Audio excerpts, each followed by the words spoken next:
Hello, everyone, and welcome to another episode of Teeth Matter. I'm your host, Ellie Halabian, DDS, and this particular episode, we're chatting with Dr. Sonia Chopra. Dr. Sonia is an endodontist down in Charlotte, North Carolina. In fact, she was one of the first female specialists to be down there, and since then, she's made such an impact in dentistry. She's contributed to different media outlets, whether that's Forbes or giving TED Talks, and what I love about her is that although she is an expert and an educator, she's still very humble, she's very honest, she's very transparent. So I had to ask her to be on the podcast, and thankfully she agreed. And in this conversation, we chat about what her vision was when she started her career, how she stays motivated, and how she deals with criticism. Without further ado, I present to you Dr. Sonia Chopra.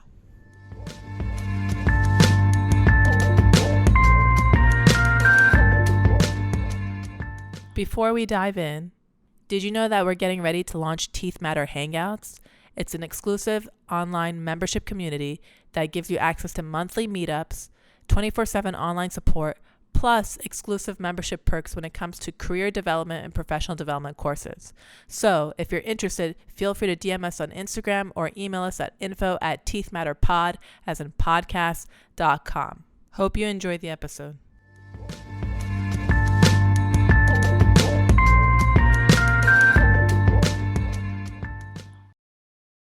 Hello, Dr. Chopra. Thanks so much for being on Teeth Matter. How are you this morning? I'm doing great. Thanks for having me. Of course.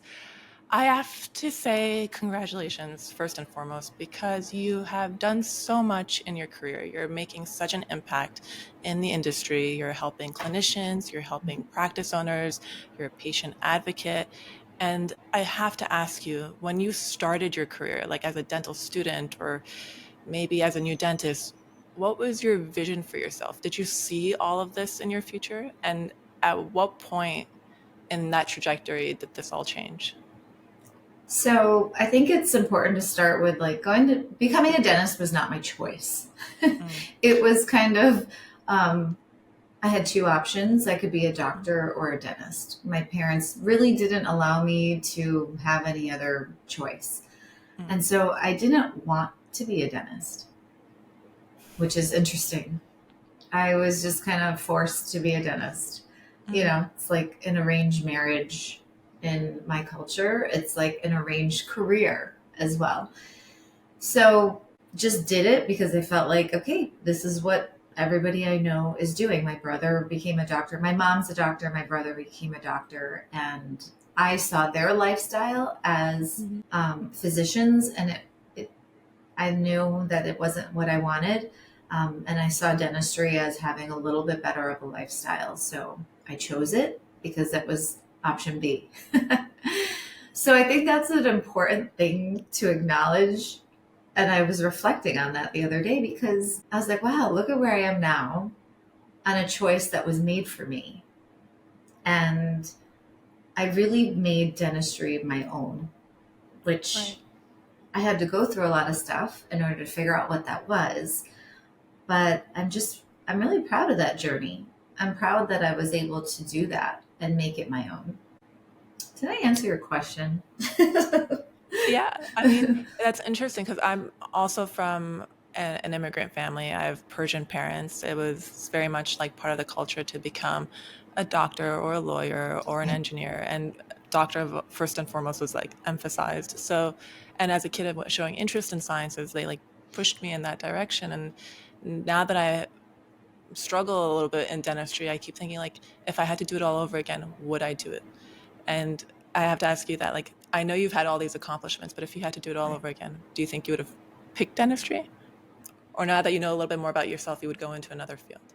You know, what I know about myself now is that no matter what path I picked, I would be fine. I know that I'm the type of person that I would master whatever craft was given to me. Like, that's just who I am.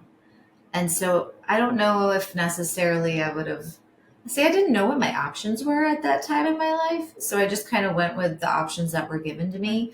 In retrospect, would I have more fun being like a marketer? I think so, you know? But I do know whatever I pick, I would do well in. Mm-hmm. That is just who I identify as. Um, so I think if I took a different path, I would probably come to the same destination, maybe Right. just as a different occupation, if that makes Right. sense. That does make a lot of sense.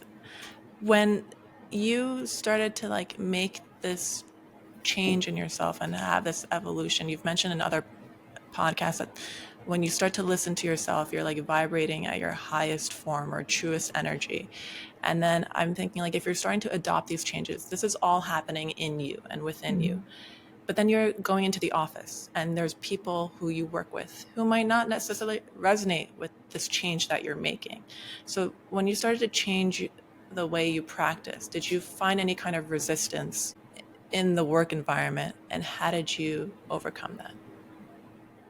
Yeah, I mean, I saw the shift in myself and I saw that other people did not resonate with it. I saw that patients didn't resonate with it, team members. Um, and luckily, I was the boss at the time, so I wasn't going to go anywhere, but it was okay if the people around me started to change. And, the same thing happened with my friendships too. My Mm-hmm. friendships started to change, and that's okay. I realized first of all, I realized that as a leader, I was a big part of the problem and a lot of my issues within my practice and growing my practice. And therefore, I needed to shift what was inside of me. I hit a huge area of burnout in my life. There was a deep, dark era of my life. And the only way out of that was to shift my energy and to start learning how to do that internal work so that my external life could be aligned with what I was feeling and how I wanted that vision to be.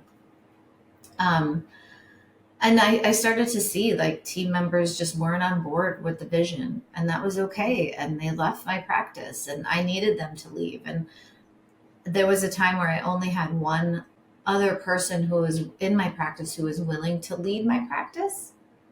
And once I got more aligned with my vision, and once I got more aligned with the energy that I wanted to live in, I started to see that I Mm-hmm. grew more leaders in my practice. And then I went to 2 leaders, 3 leaders, 4 leaders, 5 leaders.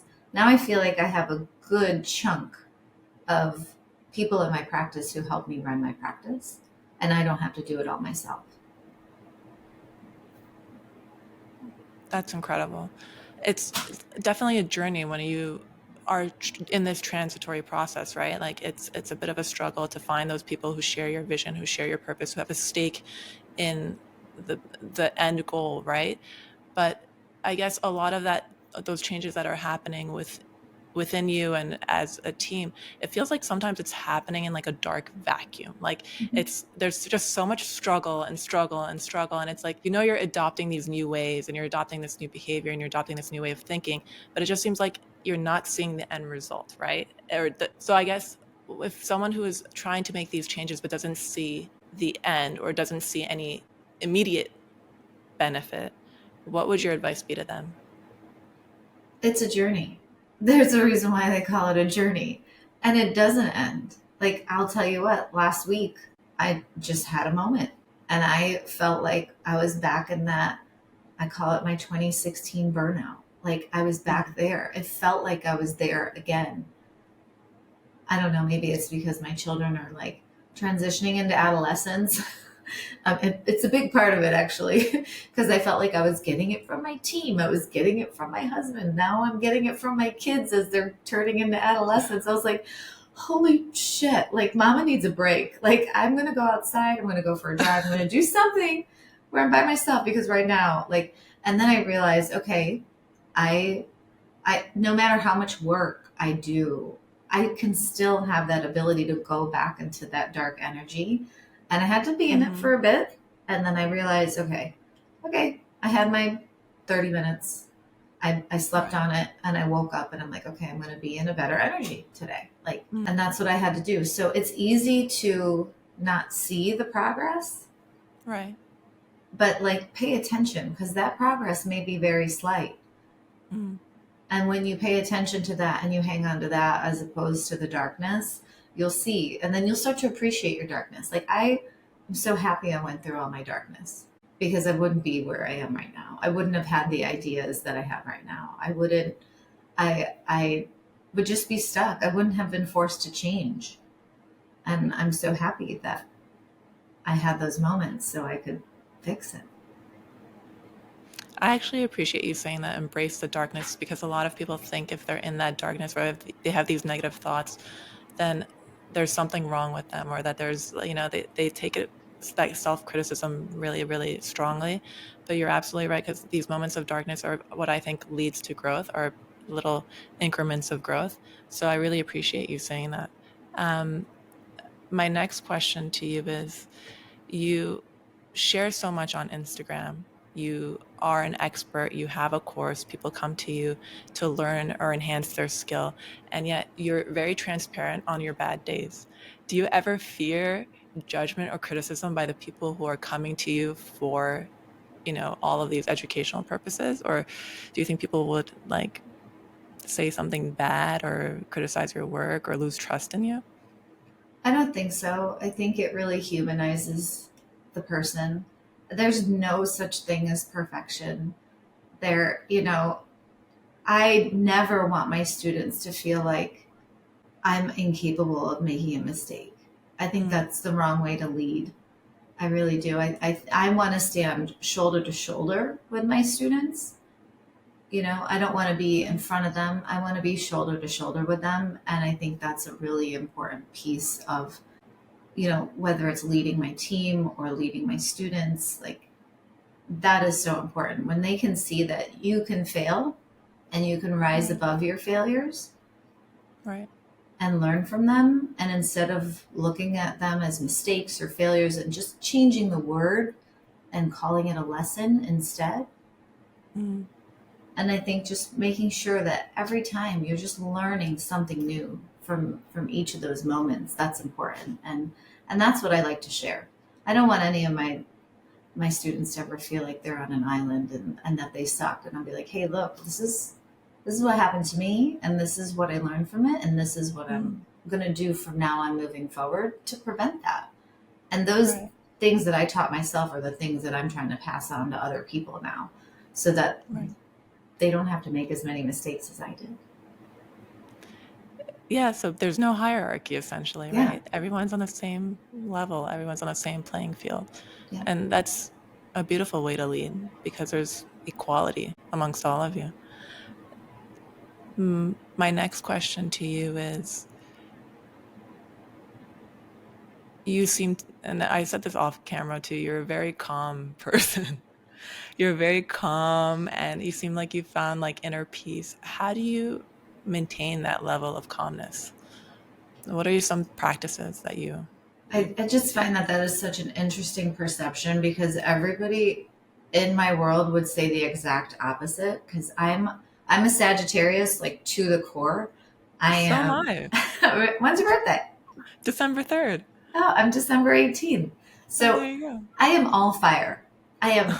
And if there's one thing I am, it is passionate. I am so passionate. And I think a lot of times my passion gets misconstrued as bitchy or, just overexcitable. But I am a very excited person. But there are moments where I'm so rooted in my feelings, and I'm just so grounded in that I think I do come across as, just calm. I know when I teach endo, I can get fiery, but I can also just have a calmness to myself as well, because I feel like I'm embodied in it, and that embodiment allows me to just stay calm and collected.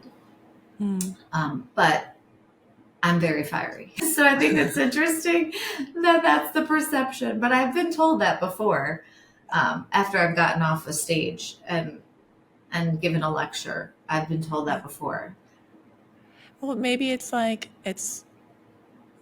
you're fiery. Otherwise, you wouldn't have done everything that you've done. You wouldn't have accomplished everything that you've accomplished. So there's that energy and passion that comes from that.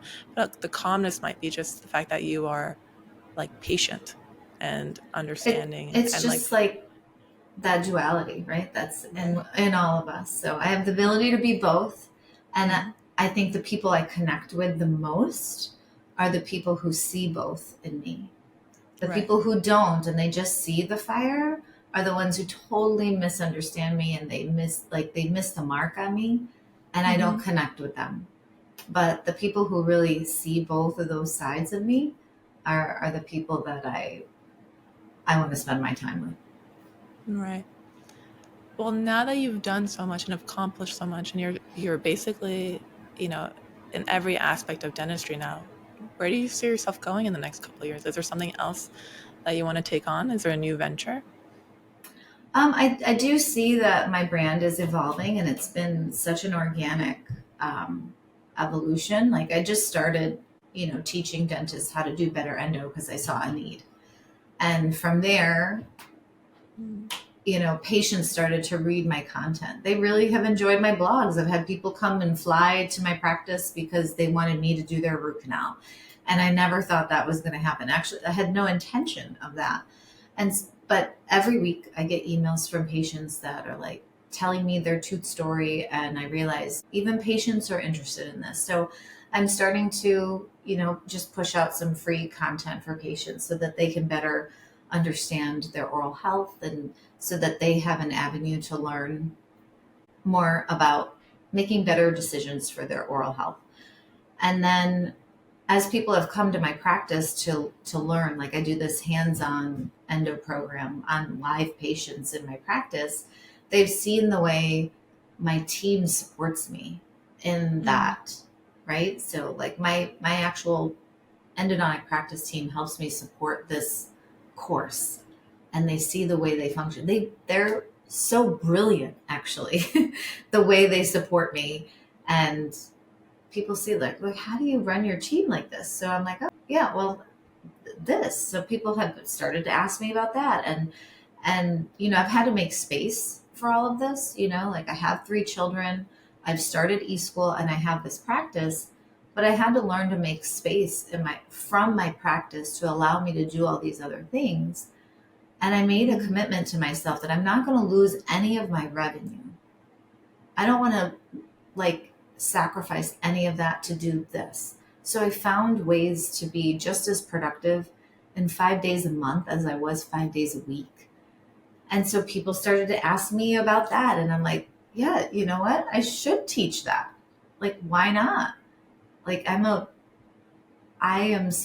my commodity is time. And if I can teach people how to really earn back their time, then they can do other things. They can have a side hustle. They can, have a life. They can do self-care. They can be with their family, and they don't have to have their practice run them. So I'm starting to create a course now about how to heal your practice, not just healing our patients with root canals, but also how to heal your practice. And then, bringing the patients in. And so I did not realize that my brand was going to evolve, that I was going to talk about all these things, but it's kind of neat that, you can start a journey and then just go on it, and then realize like other things are just going to show up for you. And you just go with what feels right, and you keep going. That's interesting that you just said things will show up for you. I feel like I was listening to a podcast or actually I was reading a book the other day, and it was like, you don't need all the resources to do it. Just do it. Like, just get started. That's all you need to do. And that's true. Like, we all hesitate to start because we don't think we're ready enough. Like, we don't have the resources to do something, or we're not in the right position to do something. And then we hold ourselves back from that opportunity. But if you just do it, and it doesn't have to be like the best thing you put out there. Right. As long as you get started. I always say, roll it out as a B-. You can always make it an A+ later. And that goes back to your, like, are you afraid of criticism? It's like, I'm always, no matter what you do, you're always going to have a hater, And so I'm just like, okay, I'm just going to do it. It doesn't matter. And if I fail, I can always stop doing it, and I can switch to something else. So it's okay. Yeah, it's okay. It's not a failure. It's a lesson, like you said. Yeah. I love that. I guess I want to know, what's the best advice you've ever received? It could be from a clinician or from a person. It Yeah. doesn't matter, life or professional and related. Just trust and that everything is going to be okay. And then what would be the worst advice you've ever received from someone? Don't do it.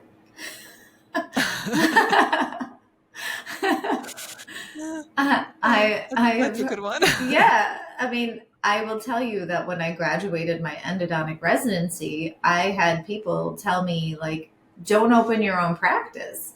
Like, or, don't move to Charlotte, North Carolina. Like, it's saturated, this and that. And I'm like, my husband lives there. Like, I have to go there.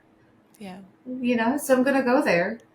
And that's where our family is. That's where we want to be. I'll figure it out. But I legit had people tell me, don't do it. Interesting. Yeah. And that's usually like the fire that makes me want to do something more. Right. So. Yeah. It's interesting. Like, people end up valuing other people's opinion more than their own. And then they don't act on a decision because of it, unfortunately. But it takes some time to listen to your own voice, I think. For people who want to get in touch with you, can you share some of the social media links for them to connect with you? Yeah, I'm basically on Instagram, so you can find me at Dr. Sonia Chopra. That's Sonia with an I. And then if you want to, learn anything endo related or, just learning how to be a better leader related, you can go to my website, which is drsoniachopra.com. And before we log off, is there anything that we haven't mentioned that you just want to touch on? I think that everyone should, again, really appreciate those dark moments, see what you can learn from them. And if you're in a situation where you're not feeling good, just know that it's always temporary and there's always a way to make a situation your own and make it better. And just trust the universe because it really does have your back. I love that. Thank you so much, Dr. Sonia. I appreciate you being on Teeth Matter. Thanks for having me. It's been such an honor to be here.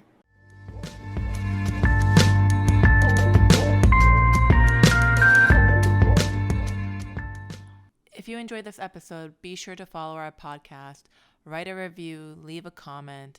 Anything you share with us goes a long way. And if you think a friend will appreciate this podcast, then make sure you share it with them too.